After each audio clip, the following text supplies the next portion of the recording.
खट्टा खाने वाली चुड़ैल। रात को अचानक राधिका मौसी को किचन से कुछ गिरने की आवाज आई। उन्होंने बाहर निकल के देखा तो किचन में उन्हें कोई सफेद साड़ी में दिखा। वो चीख पड़ी, हे भगवान, आलतू जलाल तू आई बला को टाल तू, आलतू जलाल तू आई बला को टाल तू। राधिका मौसी को चीखते सुनकर श्रवण बाहर आता है भागते हुए। अरे माँ, क्या हुआ? क्या देख लिया? दादी माँ आ गई क्या सपने में? अरे बेटा, रसोड़े में देख तो कौन है? श्रवण रसोड़े में झांक कर देखता है और उसे कोई नहीं दिखता अंदर। अब रसोड़े में तो कोई नहीं है माँ। कोई सफेद साड़ी में नहीं है क्या? नहीं माँ, कोई भी नहीं है। चिल्लम चिल्ली की आवाज सुनकर काजल भी वहां आ जाती है। अब क्या हो गया माँ जी? अरे बेटा, रसोड़े में एक चुड़ैल थी सफेद साड़ी में। अरे क्या कर रही थी वो अंदर? अरे बताया नहीं, कल आएगी ना तो पूछ लूंगी। चुड़ैल जी, आपका क्या प्लान है? माँ जी, रात बहुत हो गई है, आपने कोई बुरा सपना देखा होगा, चलिए सो जाइए। राधिका मौसी सोने तो चली जाती है, पर उनको रात भर नींद ही नहीं आती। वो कुछ भी उलझुल बातें सोचने लगती है। कहीं चुड़ैल की वजह से तो घर में टेंशन नहीं हो रहा, कहीं उसी की वजह से तो वो दादी नहीं बन पा रही। सुबह जब राधिका मौसी रसोड़े में छानबीन करती है तो पाती है कि नींबू का अचार गायब है। चुड़ैल नींबू का अचार ले गई, मुझे तो ठीक नहीं लग रहा कुछ। चुड़ैल को भी पता है कि जिंदगी का असली मजा तो खट्टे में ही है। राधिका मौसी झट से श्रवण को फोन कर देती है।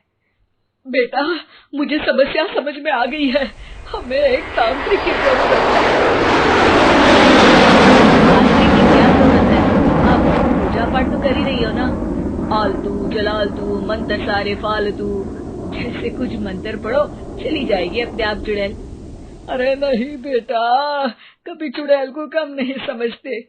अरे तुझे पता भी नहीं चलेगा कि कभी वो छल करके काजल की जगह घर की बहू खुद बन जाएगी। क्या माँ, कुछ भी बोल रही हो? कहाँ काजल और कहाँ चुड़ैल? वैसे एक बात बताओ, काजल को अगर गाने के लिए बोल देना तो चुड़ैल काजल की आवाज सुनकर घर तो क्या, धरती लोग छोड़कर चली जाएगी।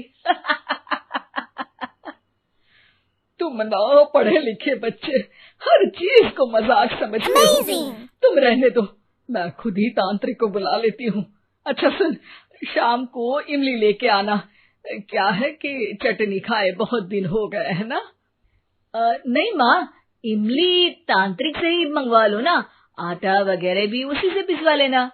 देखो मुझे काम करना है।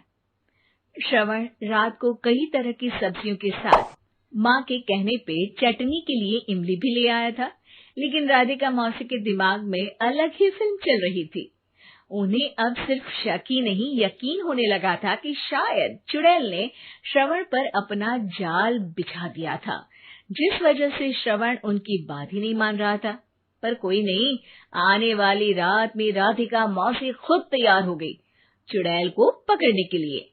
रुद्राक्ष की माला, तुलसी का पत्ता, हनुमान चालीसा सब हाथ के पास ही था, बस चुड़ैल का इंतजार था। और जैसा राधिका मौसी ने सोचा था वैसा ही हुआ। वो चुड़ैल उस रात भी आई, पर वो राधिका मौसी से तेज निकली और राधिका मौसी के उससे पकड़ने के पहले ही वो भाग खड़ी हुई। जरूर बहू पे साया है उस चुड़ैल का, तभी तो श्रवण के कमरे में गई है। और अगली सुबह राधिका मौसी पिछली रात हुए हमले में किन चीजों का नुकसान हुआ उसका हिसाब लगा रही थी। उनके खेमे से एक आम के अचार की शीशी भी गायब हो चुकी थी, और वो इमली भी जो कल श्रवण लेकर आया था। राधिका मौसी इस बारे में सोच ही रही थी कि श्रवण जल्दी से रसोड़े में आकर दवाइयों की पोटली ढूंढने लगता है। अरे बेटा, क्या हो गया? अब माँ, वो काजल की तबीयत खराब है, बहुत घबराहट हो रही है उसे। हे भगवान, मैंने पहले ही कहा था कि तांत्रिक को बुला लेते हैं, पर नहीं, अब देखो उस चुड़ैल ने काजल को अपने वश में करना शुरू भी कर दिया है। हालांकि श्रवण भूतों में विश्वास नहीं करता था, पर अब वो भी डर जाता है और राजी हो जाता है एक तांत्रिक को बुलाने के लिए। कुछ ही घंटों में तांत्रिक आ जाते हैं और राधिका मौसी तांत्रिक जी को सब बता देती है। घोर संकट, घनघोर संकट, चुड़ैल को मारू जोर चाकट, ओम भट स्वाहा खटखा के आहा। अरे ये क्या मंत्र है? मेरे खुद के ओरिजिनल मंत्र है, कल रात को ही लिखे हैं, अच्छे लगे तो दाद चाहूंगा।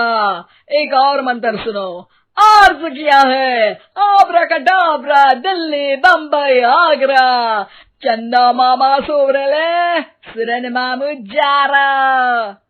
ये मंत्र है? अरे कोई 40 वालीसा पढ़ो ना। वक्त कम है, 40 नहीं पड़ेंगे, 20-25 में काम चलाना पड़ेगा। अलग निरंजन जाके लंदन, मुफ्त का मंजान घिस मेरे नंदन। अरे जल्दी करो तांत्रिक जी, जल्दी करो। तांत्रिक अपने उल झलूल मंत्र पढ़ने लगता है। श्रवण को तांत्रिक पे शक होता है। वो अपने एक डॉक्टर दोस्त को कॉल कर देता है ताकि कोई अनहोनी हो तो इमरजेंसी में चीजें मैनेज हो जाए। तांत्रिक धुनी रमाता है, जिसकी वजह से कमरे में काफी धुआं हो जाता है और जिसकी वजह से बहू की घबराहट बढ़ जाती है। अब भागेगी चुड़ैल। हाँ। बहू खांसते हुए धुएं से बचने के लिए बाहर चली जाती है। अरे भाग रही है, भाग रही है। पीछे पीछे श्रवण भी जाता है। बहू एक सोफे पर बैठ जाती है। तभी डॉक्टर दोस्त आ जाते हैं और श्रवण को पानी लाने के लिए कहते हैं। थोड़े चेकअप के बाद डॉक्टर कहते हैं, मेरे हिसाब से जाप का काम पूरा हो गया है। क्या मतलब? अरे कुछ भी नहीं माँ, कोई चुड़ैल नहीं है, खुशखबरी है, अब दादी बनने वाली है। मगर वो सब अचार के डब्बे। श्रवण दोनों अचार के डब्बे दिखाता है जो कि उनके बिस्तर के नीचे छुपे हुए थे। आपने सही बोला था माँ, वो चुड़ैल काजल ही थी जो खट्टा खा रही थी।